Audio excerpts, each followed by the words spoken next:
South Side. The Terminator was so touched by the plight of a mother who couldn't contact her kids, he ran to her rescue. Diane Dimond has Ambassador Arnold's diplomatic mission. It's one of his most daring roles yet. Arnold Schwarzenegger flexes his star power to help rescue two Iranian boys from possible execution. The favor he did for us is indescribable. The nightmare began 13 years ago in Iran when Azam Azaditabar's troubled marriage fell apart. I was willing to take whatever he wanted to do, It didn't work, and he divorced me. In Iran, the law guarantees custody of the children to the father. And Azam says not only did her husband make it impossible for her to see the boys, he turned them against her. I thought, nobody doesn't care about me. They want me to just, beat me or talk to me loudly and, tell me you are stupid. Like I was asking my father, does my mom love me? Like he was saying, no, like. What Sohail and Saman didn't realize was that their mother, now remarried and living in the United States, had been trying to contact them for years. Finally, in 1994, a relative in Iran wrote Azam with great news.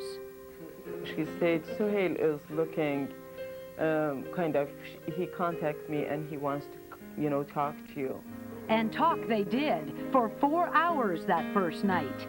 It was then Azam and her two sons decided it was time to be a family again.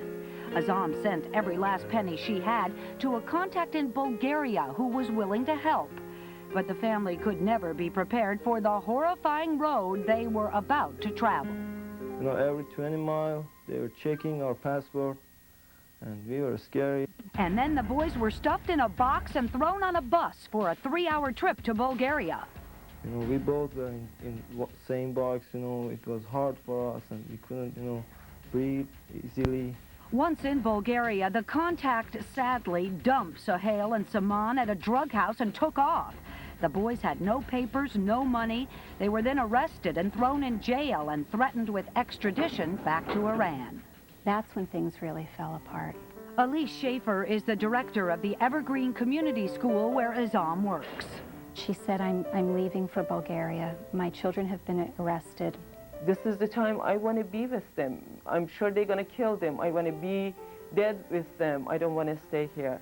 They then worked around the clock. From Los Angeles all the way to the nation's capital, the two women solicited help. We were racing the clock. We had 2 weeks to solve this problem. If we didn't do it in 2 weeks, it was all over. With just hours to go before their extradition and likely execution, the women had nowhere else to turn. They desperately needed to get the boys out of Bulgaria and into the safe haven of Vienna, Austria. Through her personal contacts, Elise was able to reach Vienna native Arnold Schwarzenegger. He called up one of the most influential senators in Austria, woke him up, said, you need to take care of this. It's a life and death situation.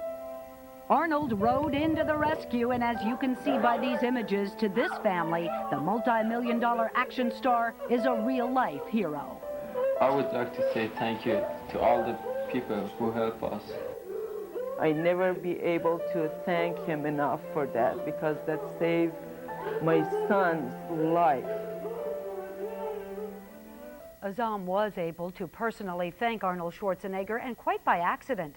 A few weeks after the boys made it to Los Angeles, she was riding down a bike path and drove right past Schwarzenegger and his family. She dashed back and had what she said was the best 15-minute conversation of her life. Barry? Thanks, Diane. Now, the news stories making headlines across America, from the fatal amusement park accident to a less than amusing haunted house.